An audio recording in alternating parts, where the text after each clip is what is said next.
my name is Jennifer Dixon with Thrive Yoga and Wellness, and today I'm going to talk to you about a balancing posture called Eagle Pose. This pose is great because one, it's testing your balance, and we have to work our balance every single day.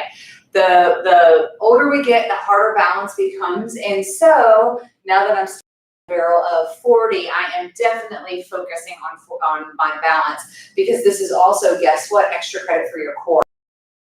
Work your balance. If at any point in time you're in doubt, work your balance. The other really great thing about Eagle Pose is that it is an internal rotation of your hips as you wrap your legs. So that's helping to get mobility built up in your hips as well. And it's helping to open up into your shoulders as well. In Bikram, they say that it's damming up all of the major joints. You hold it, the blood kind of dams up there, and then when you release, all this fresh oxygenated blood gets flushed through your body, so it's healing. Whatever, if you believe that or not, it's actually a really great pose. It's very strengthening and it's opening at the same time, which is why yoga is awesome. So let's go ahead and get started. Now remember, you can stay and start by the wall. There's no shame in grabbing the wall and holding on to it there, especially when you're new or if you're having like a heavy gravity day, because honest, every now and then we have heavy gravity days. So what the pose is, you're actually standing on one foot, the other foot, it comes up, over, around, wrapped. Whoa, Nelly, and then your arms wrap like that as well. Now, your foot, all of these things, they may not wrap. That's okay. So let's talk about ways that we can work into our Eagle Pose. So the first thing you want to make sure you're in a chair pose, an Utkatasana. When you start out lower, it makes it much easier to get those knees up and over. So if you start out and wrap that right leg up, over, and around, you have a much harder time to get those feet, to get everything wrapped. But guess what? If you start out really low, it makes it a little easier for that leg, in this case, that right leg, to come up, over. Let me try that again. Up, over. That right knee is actually going a little bit past that left knee, and you can stay right here. Your right toes can be on the mat to help you balance, or you lift that right knee up really high and really work that right foot around and behind. Now this might be your edge. You might not even want to work with your arms. That's okay. You can just give yourself a hug. If you want to go for it, we're going to take that right arm under the left, and we're going to try to get our palms to touch. Now, you can play with elbows up or elbows down, yogi's choice. It's just a great way to build up that mobility in your shoulders. Now let me do it from the side, and I'll show you how you can do this while you're holding onto the wall. So again, I'm not going to start from a standing position to get into Eagle Pose. Makes it much more difficult to lift that leg up, over, and around. Let's be honest, the less we have to lift it, the better, right?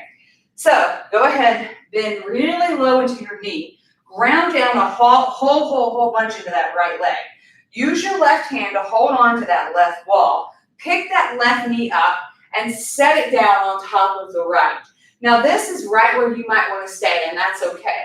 Remember, you can bring that left toe down and kind of make a kickstand. That's okay too.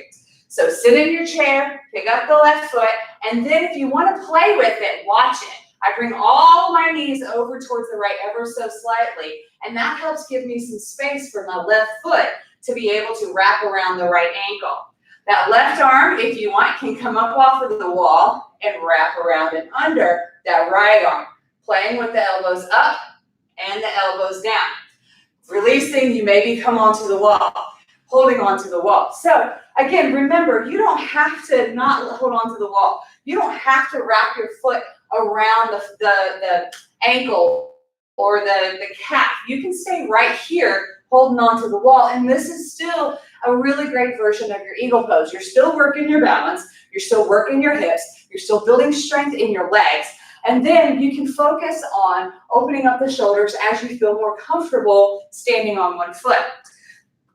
Standing on one foot is still balancing even if you're using the wall. So what we don't want to do is get so used to using the wall that you never leave the wall. So remember, use the wall, it is your friend. Sit into your imaginary chair. We're going to pick up a leg. In this case, I'll show you the right side from this view. Pick up that right leg, try to get it up really high, and then wrap it around that left thigh. That left calf. Now, if you're near the wall, hold on to it. maybe shift a little bit towards the left to help shimmy it down a little bit more. And you'll notice I was able to sit down a little bit more as soon as my foot got a hold of that left calf. You can stay here holding on to the wall, or you can play with giving yourself a hug, or you can play with right arm under left, wrap it around, and maybe palm to palm. Sometimes I like to play with hugging the elbows in. Sometimes I love to play with bringing the elbows up. Your choice. But the key is to practice it. Most people hate to practice this pose, myself included, because it is hard. It's hard. You're having to work your balance, you're having to work your legs, you're working your core. It's working everything at the same time. It's building mobility. So it's like this wonderful trifecta: balance, booty work, core work. I guess there's more than 3 even. And it's really, really, really great for you to practice all of those things at once. Thank you so much for watching. My name is Jennifer Dixon with Thrive Yoga and Wellness. I hope you enjoyed this video, and I can't wait to see you again soon. Bye-bye.